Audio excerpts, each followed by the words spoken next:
Reciban todos y cada uno de ustedes un saludo muy afectuoso, continuando con la programación de la Cátedra de Medicina 1 en su capítulo Semiología de la Facultad de Medicina de la Universidad Mayor de San Andrés.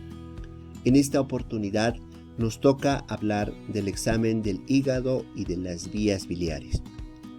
Claro está que desde el punto de vista de la semiología médica, el examen del hígado y de las vías biliares va a centrar su atención en la aplicación de las maniobras semiológicas que van a centrarse en el hígado y en las vías biliares.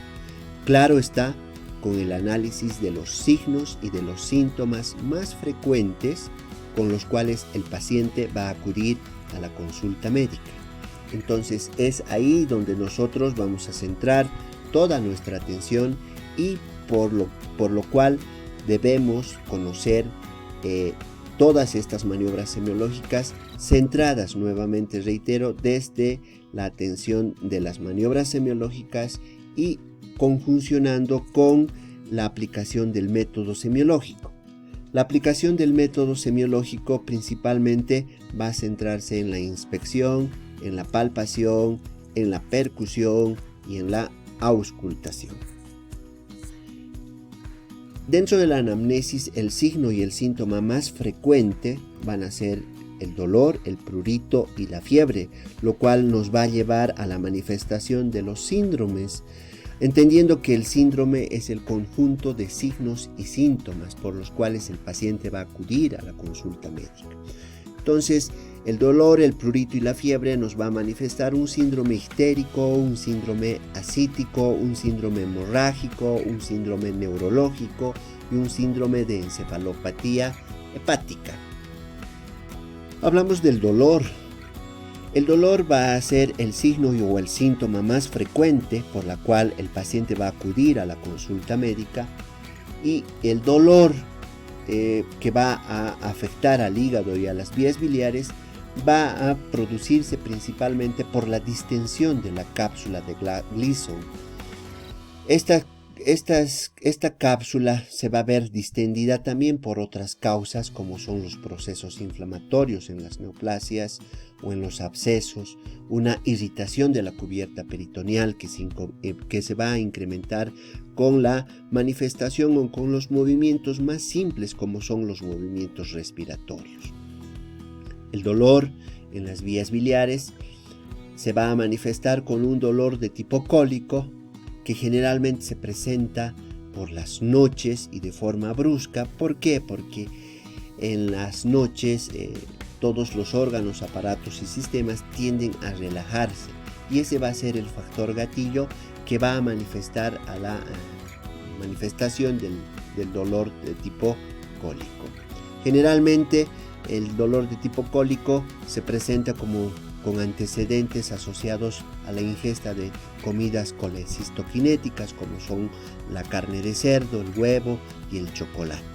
Y va a tener una localización específica que se localiza principalmente en el epigastrio o en el hipocondrio derecho y que tiende a irradiarse. El dolor hepático o el dolor cólico biliar se acompaña siempre por vómitos, estos vómitos que pueden tener contenido gástrico, vómitos biliosos y cambios en el hábito intestinal, como son la diarrea y los estreñimientos.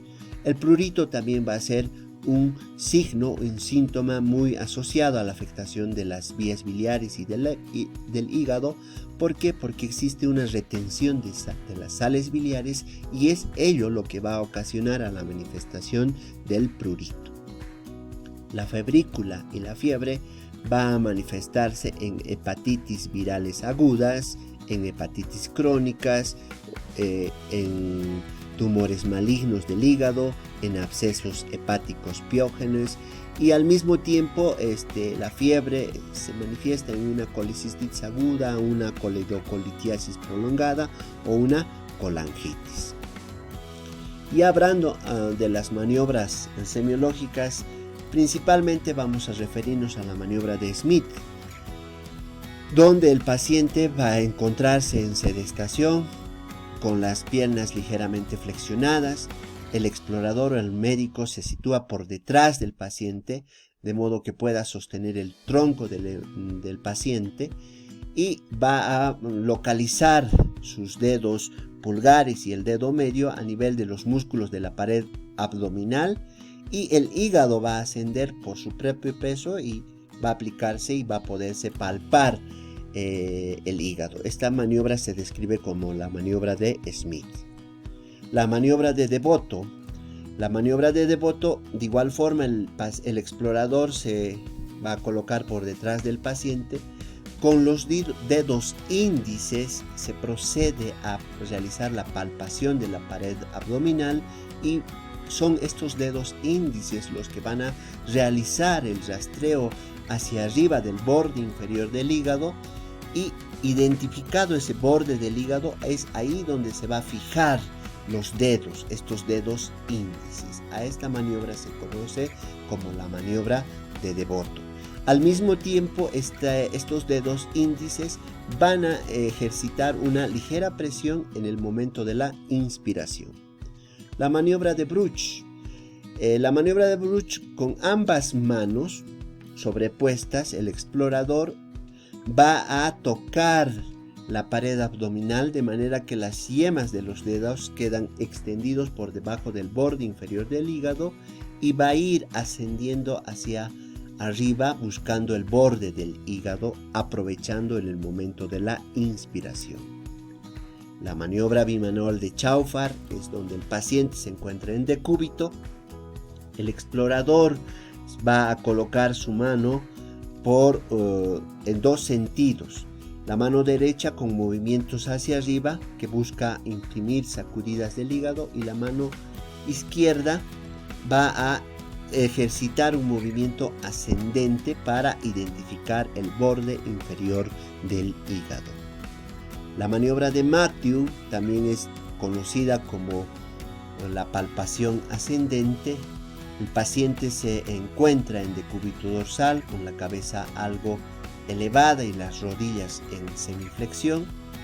Con esta maniobra de Matthew se explora el abdomen de abajo hacia arriba, y la principal característica de la maniobra de Matthew es de que los dedos índices se encuentran entrecruzados. Hay que recordar que estas maniobras semiológicas siempre se deben desarrollar desde el lado derecho del lecho de nuestro paciente. La maniobra de Gilbert. El examinador coloca sus manos de forma perpendicular entre sí, unidas por las puntas de los dedos índices de la mano izquierda, y que va a cruzar en forma perpendicular al borde hepático, y va a ir realizando la palpación que generalmente se inicia en la fosa ilíaca derecha con las puntas de los dedos y va ascendiendo hasta identificar o encontrar el borde del hígado. La maniobra de Güemes. Esta maniobra es una maniobra bimanual donde el explorador coloca su mano izquierda por debajo de la región dorsolumbar. Esta maniobra de Güemes también se conoce como la maniobra de cuchara, porque va a adoptar la palma de la mano la forma de una cuchara, en donde el borde inferior del hígado va a ser palpado, y esta palpación va a realizar con la otra mano contralateral, empujando y realizando la palpación, y se aprovecha en el momento de la inspiración del paciente. La maniobra de Glenard. La maniobra de Glenard principalmente se caracteriza porque el médico con la mano izquierda va a deprimir la región costolumbar derecha del paciente, y con la otra mano contralateral, es decir, con la mano derecha, va a deprimir el abdomen, y se va a ayudar esta maniobra con la inspiración profunda. Ustedes estarán analizando que un factor importante para la realización de las maniobras semiológicas de hígado va a ser la inspiración, por lo que se constituye la inspiración dentro del ciclo respiratorio como un factor relevante que va a coadyuvar para la realización de estas maniobras semiológicas. La maniobra de Murphy es la maniobra de Murphy que se aplica a la vesícula y a las vías biliares. Esta maniobra de Murphy es un signo característico de colicistitis aguda. Es un dolor que se va a provocar, que se va a realizar al comprimir sobre el área de la vesícula biliar en el hipocondrio derecho, y una vez que el paciente realice una inspiración profunda, esta va a acentuar el dolor. A esto se conoce como la maniobra o el signo de Murphy. La maniobra de Prong. En la maniobra de Prong se presiona sobre la región del área descrita anatómicamente de la región de la vesícula, a nivel del epigastrio, y con ambos dedos pulgares, como están ustedes observando en la fotografía, se realiza una depresión con el borde pulgar para principalmente valorar la sensibilidad en esta región que se va a manifestar con la manifestación de un dolor. Entonces se pide al paciente que respire profunda y rápidamente y se realiza la presión. El paciente va a manifestar dolor en esta maniobra semiológica. Entonces es lo que hemos descrito en estas maniobras, y hago nuevamente hincapié de que estas maniobras que vamos a realizar para la exploración del hígado y de las vías biliares son maniobras semiológicas que principalmente van a contribuir a la manifestación o al arribo de un diagnóstico que en este caso se llamará el diagnóstico presuntivo, que posteriormente irán correlacionado con los exámenes complementarios. Pero hacer énfasis en que estas maniobras semiológicas nos permiten a nosotros realizar la exploración física del paciente, que desde el punto de vista de la semiología médica es el factor más importante y más enriquecedor que debemos practicar todos los médicos. Agradezco mucho su atención, será hasta una otra oportunidad.